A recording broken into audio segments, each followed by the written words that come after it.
Cramer 30तम दिवस बहुत खुशी लगुच बहुत आनंद भी लगुच जे ठाकुर एत सुंदर भाव विराजमान कर सर्वप्रथम से लिपिका माँ सहित ए अंचल समस्त माँ मानकर एवं उपस्थित अनुपस्थित प्रत्येक मंगल कामना करी ठाकुर पादपद्म प्रणाम निवेदन करुच्ची।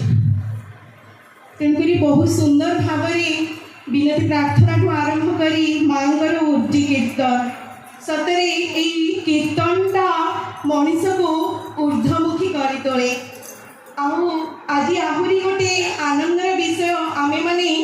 79तम स्वाधीनता दिवस पालन करछे। सेदिन देशबंधु चित्तरंजन दास ठाकुर पाखु जाइछन्ती आउ ठाकुर को प्रश्न करुछन्ती एई स्वाधीनतार विषय से भारतवर्ष स्वाधीनता लाभ करनथिला इंग्लिश मान कबल थिला। तेणुक सेदिन देशबंधु चित्तरंजन दास जेतबे ठाकुर पाखु जाइकी से स्वाधीनता किपरि भाबरे लाभ करहब ए जो प्रश्नटा जेतबे ठाकुर को पचारछन्ती सेतेबे ठाकुर किंतु चित्तरंजन दास को गोटे प्रश्न पचारछन्ती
existence and elevation माने उत्पादन दिगरे ठाकुर जेमति कहिले नारी नीति रे कि विवाहर दीटा उद्देश्य गोटे होची उत्पादन आ गोटे होची कोन ना सुप्रजनन ठाकुर कहउछथि नारीटा चाहे पुरुष को उत्पादन करिबा पई आ पुरुष चाहे नारी द्वारा उत्पादित हेबा पई तो ए जो उत्पादित हेबा रे जो प्रक्रिया मध्य ए जो नारी और पुरुष परस्पर दी जन को सही होई कि चालीबा मध्य रे कोन हुए ना ए विवाहटा को एटा को ही कुहा जाय विवाह तो ठाकुर कहउछथि विवाह को खेलना बोली भाव नाही तुमे जदी माने विवाहटा केवल यौन आकांक्षा पूर्ण पई नहे ठाकुर कहउछथि विवाहर उद्देश्य होला सुप्रजनन तेरे कि सेते ठाकुर कहले जेते विवाहटा देबा को हुए विधि माफिक आ वैशिष्ट अनुपूरक भाबरे विवाहटा को करबा को पड़े विधि माफिक आमे माने जोटा बुझुचे कोन ना गोटे होची कंपैटिबल मैरिज रो कथा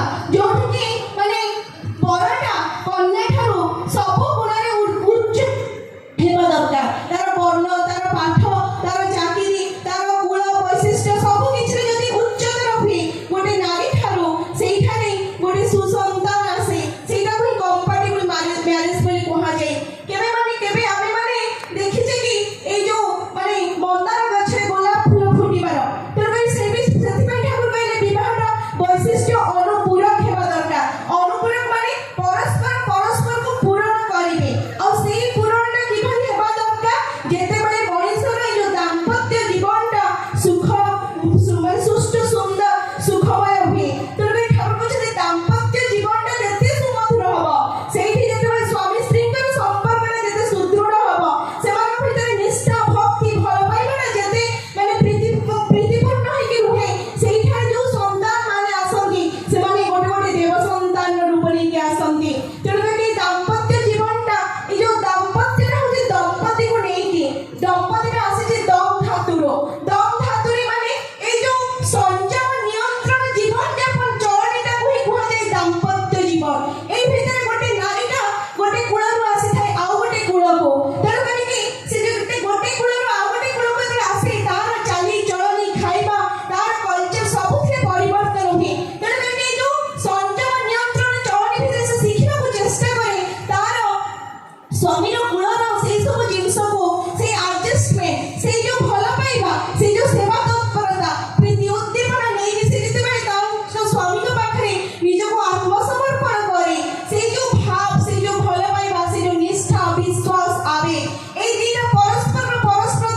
रहिबा दरकार स्वामी पिता मातांकर परस्पर प्रति सक्रिय सेवा तत्परता आ प्रीति उद्दीपना ठाकुर कहउछथि सक्रिय सेवा तत्पर आ प्रीति उद्दीपना जो पिता मातांकर जो भई भावने सेई भई संतान सेमानकर कोळरे ओल्हेई आसंती तेणु कि एई सेवा तत्पर मन प्रति आ प्रीति उद्दीपना जो मानकर जेते आवेग जो मानकर जेते सुदृढ़ सेमानकर कोळरे गोटे भल संतान आसंती देव संतान आसंती सेमानकर जैविक संस्कृतिटा एई भाबरे आसे जो भई भावने सेमाने गोटे माने भलटा को बुझी पारंती भलटा को धरि पारंती आ भलटा को नै कि भी चाली पारंती जो जिंस हम देखिथिले मां कुंती को क्षेत्र रे जो भई संतान से आनिथिले पांडव मानको आ गोटे माने देखि जे हमें जो दाम्पत्य जीवन में जेते बळे माने सेई जो झड़ झंडा से जो अप्रीतिकर परिस्थिति आसे माता गांधारी को पाखरे देखिचे जो माने ओवर माने जो भली भावना तांकर स्वामी प्रति थिला सेई भली संतान तांको कोळरे आसीछंती दुर्योधन आरंभ करी दुःशासन पर्यंत 100 संतान जननी हेइथिले मध्य गोटे संतान भी देव संतान में परिणत हेइ पारि नथिले तेणु करी दाम्पत्य जीवनटा जेते सुष्ट सुंदर मधुमय हेइ उठे सेते भल संतान माने मार कोळरे आसंती तेणु करी ता गोटे बेडशीट किनिया पे स्वामीटा किंतु मना करछि कि सेई बेडशीट न ने कि ए बेडशीटटा नियो किंतु स्त्री रो जिद ओ सेई बेडशीटटा नेबी स्त्री रो जिद रहिछि सेई परिशेषरे स्त्रीटा निजे बाछिथिबा पसंद करथिबा बेडशीटटा को आनी कि घर को आसीछि जेते बळे सेई बेडशीटटा माने बिछोना रे बिछी हेछि आ से दिन राति रे से मानकर सेई बेडशीट पे मिलन हेछि जेते बळे सेई संतानटा आसुछि जो क्षेत्र रे माटार निज स्वामी को मानिबार से जो भक्ति